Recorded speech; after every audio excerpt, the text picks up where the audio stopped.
Lauren, you had it today. Let me scan it through.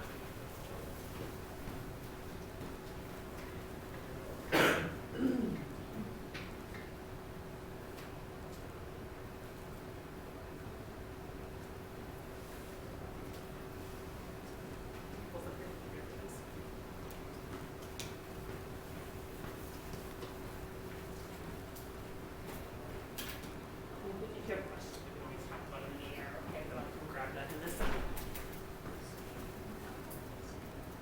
Okay, so we want to solve this equation here. So hopefully this went okay. What did you guys do first at the warm-up? Okay, Clayton? Add the 2x's and the 5 and 7 together. So you combined his like terms. So you put the 2x's together, 5 and 7 together.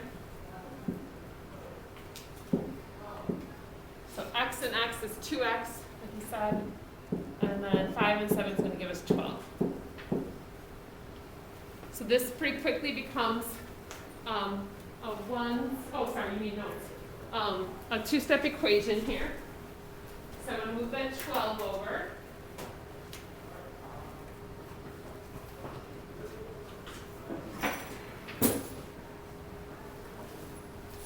So we're going to subtract 12, and then we'll divide by 2. So hopefully this is going okay. Oh, sorry.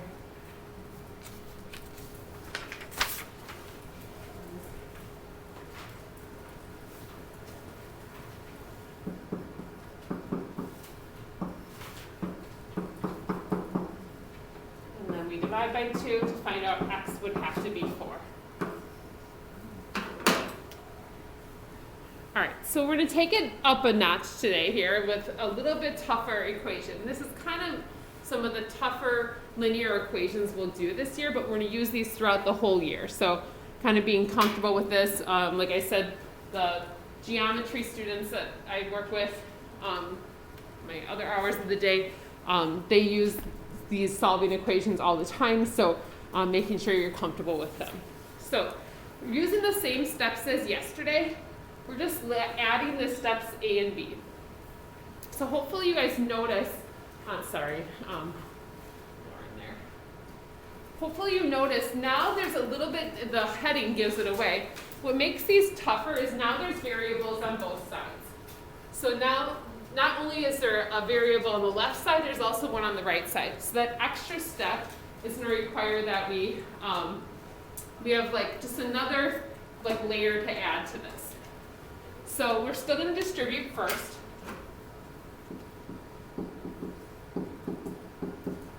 So good news is the normal steps don't change at all. So we're still going to start by distributing. So in this problem, there's a set of parentheses, so we're going to distribute that 4 in. We're going to multiply those terms by 4.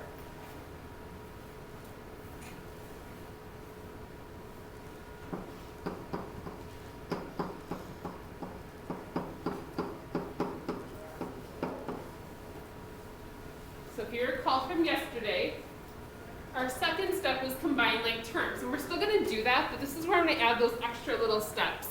Because there's going to be 2 types of like terms we have to worry about. So we'll combine like terms.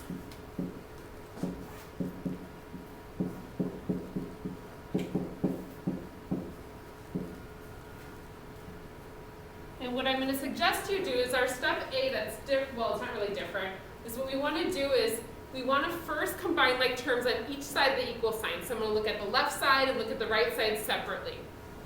So on each side of the equal sign. I'm just going to write equal sign just so that I don't take up that extra space.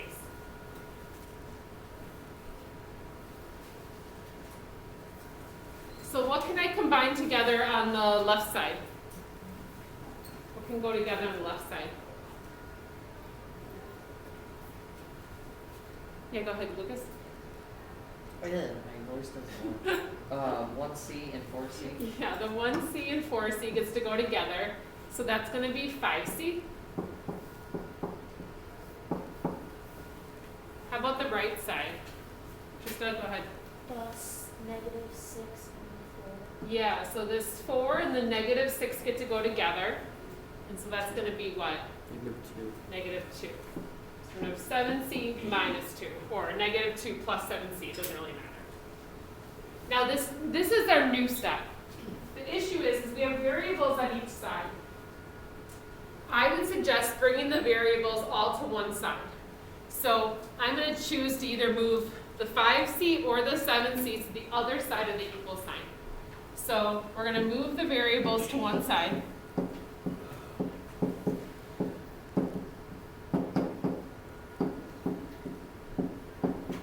And I'm going to put in parentheses, I'm going to say undo. And this is to remind you that you're going to have to do the opposite of what's happening in order to move it to the other side of the equal sign.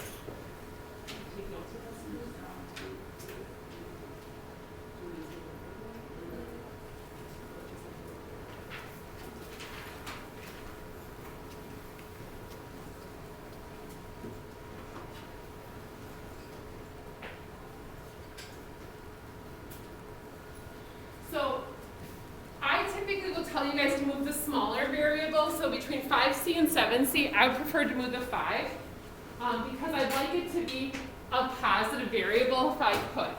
So I'm going to move this 5c over to the other side. In order to undo it, to move it to the other side, what do you think we need to do?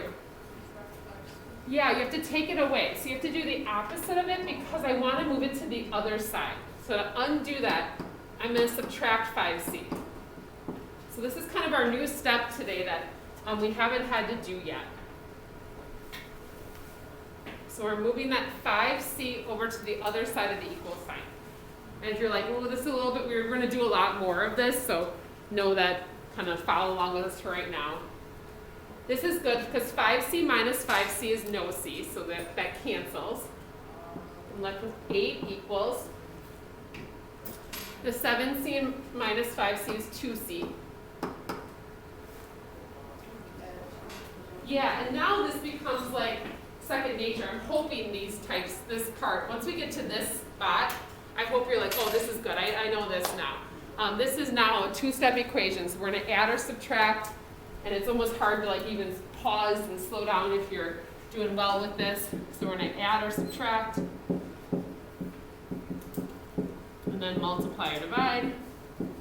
So these steps haven't changed.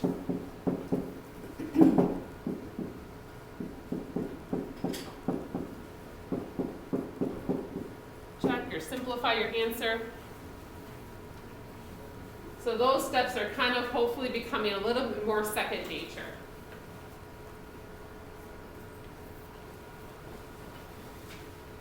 So I think I heard Clayton a little bit ago say, let's add the 2 to get the c alone.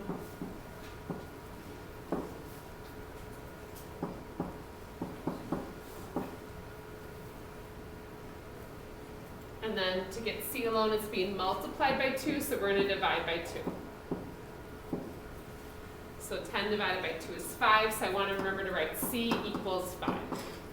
So I don't want just you guys to write just 5, tell me that's what c equals. Okay? So again, what we did in this case, like we did yesterday, we kind of started with a tough problem. It has all the steps. So the next few problems we're going to do, at least the next one in particular, it doesn't have as many steps. So a little bit shorter problem. I chose a more complicated one to start off with, just so that you can kind of see all the different steps. So hopefully that'll help us to feel like it gets a little bit easier from here. So our example 1 here, which technically last one probably was as well. There's no distributive property if you notice. There's no parentheses I have to worry about. So I can skip step 1. My next step is check and see, is there anything I can combine on either the left side or the right side? No, it's kind of just stuck as it is right now.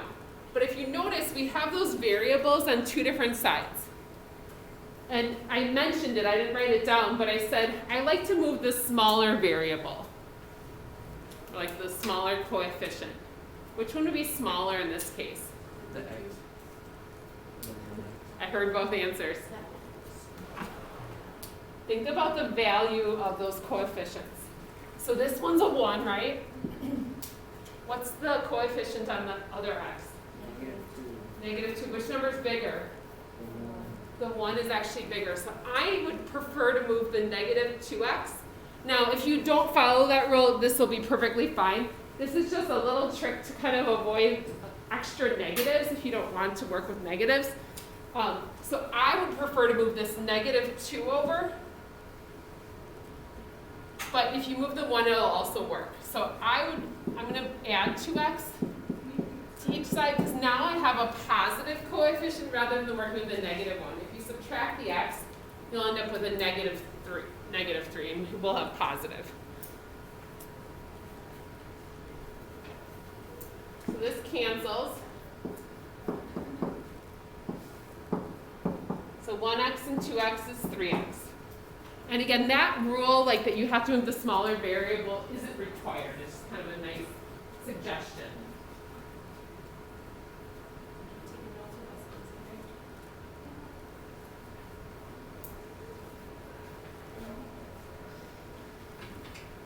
All right, next step, what are we gonna do? Yeah, now we're just at a two-step equation, so we wanna undo addition and subtraction. So we're gonna move that 20 back over. So 5 minus 20 is a -15, and that will equal 3x. And then to get our x alone, we just have to divide by 3. And so again, I like writing the x on the left side, so the fact that it's on the right side doesn't really matter. -15 divided by 3 is a -5.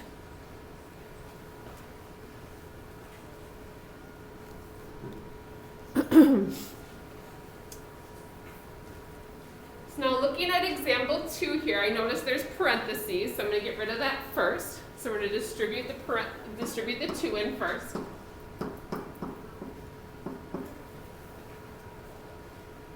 Now, you can do this all in 2 steps. I kind of notice already that I see there's some like terms on the left or the right side that maybe I could put together right away. So if you're okay with doing that at once, that's fine. If you want to take an extra step, that's all right as well. So this is 5x minus 1x, so that's going to be 4x, right? So kind of doing a little bit of time saving that's fine with me there. Now I want to bring my x's together. So what do you guys want to move? Which one do you want to move in this case? 4x. I would suggest move the 4x. So we're going to move the 4x. So we're going to subtract that over because 4 is positive. And the reason why we're moving the 4x this time is 4 is smaller than 6. It keeps our variable positive, or the coefficient positive. So 6x minus 4x is going to be 2x. Bring down that 2. Bring down the 6. And now I'm able to go ahead and solve our two-step equation here. So I'm going to move this 2 over, and we're adding 2, right? And then I have to divide by 2. So just being careful. I know there's a lot of little places to make small mistakes, so just be careful as you go through those, okay? All right, we're going to do 2 more together, and then I'm actually going to have you guys do kind of activity where you guys can get up and actually solve problems with each other. So we'll do that in a minute. So let's finish these last couple together.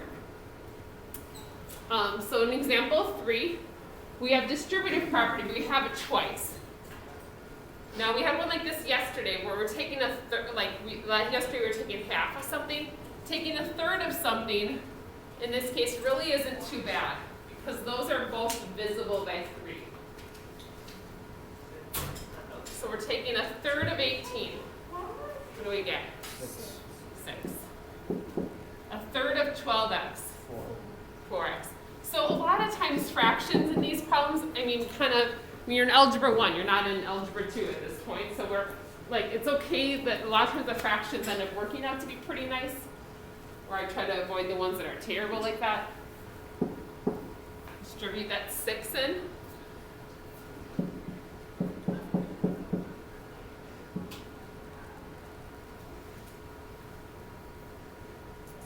multiplying on that distribute step. Now, which variable do you guys want to move?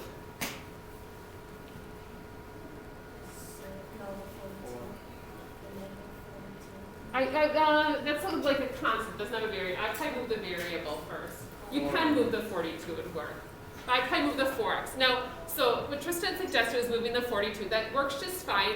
I tend to move the variables before I move the numbers without the variables. So it will work either way. Just sometimes kind of something weird happens with that. So I try to stick with the variables first, just to make it a little bit easier, but it'll work the way she suggested as well. Because 12x minus 4x is 8x. Move this 42 over.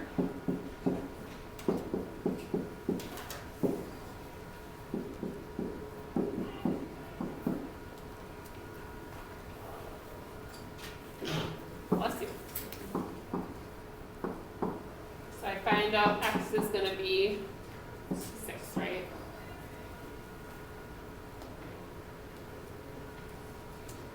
Okay so far?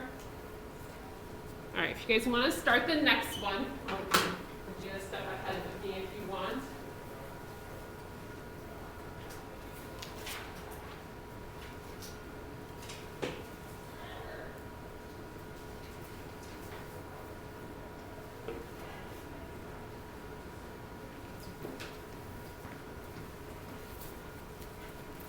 If you're waiting on me, I'm going to start by distributing that 2. Remember, we distribute before we add or subtract. So we're distributing that 2 in.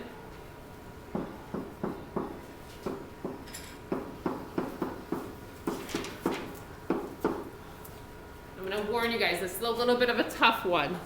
This one always confuses my students. So like somebody is going to be like a little like unsure about this one. So at this point, on the left side, is there anything to combine together? Anything I can simplify?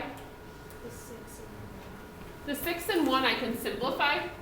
And since they're on the same side of the equal sign, I just combine them the way they are. So 6 and 1 would be 7.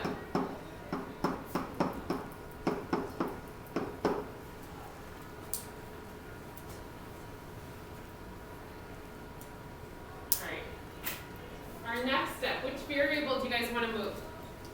Negative 8x. Yeah, I like to move that smaller one, so I'm going to move this over. And since I'm moving it over to the other side, I have to add it.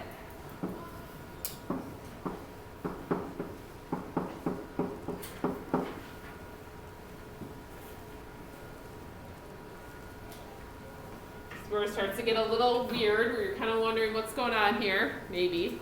Some of you are like, I'm good. So. What's happening? What are we going to do next? Yeah, Clayton?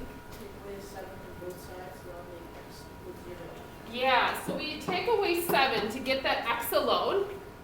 And so this cancels, and this really cancels, but I can't have like nothing, or I can't have like just a blank side of an equation. So I am going to write 0 there. And he's right about that our x is going to end up being 0 because anything times 0 is going to equal 0. So in order to figure out what x is, if I divide by 14, which you could, if you could just tell what it is, that's fine. 0 divided by 14 is just 0. If we have 0 cookies and we divide them against like the 14 people in class or something like that, we all get 0 cookies. It'd be kind of cruel to say that, but I'm sorry, it's the answer. So x... I should have today. No, I always forget that when I talk about dividing by cookies or dividing by 0. So we will. So we can get 0 as an answer. 0 is a valid answer. You can get 0 wrong on a test. You can score 0 points in the game. So like it's. I mean, it may not be the best answer that you want or whatever, but it works. So let me explain what we're going to do. So around the room. There are, so those of you guys online, I'll upload this video here in a second.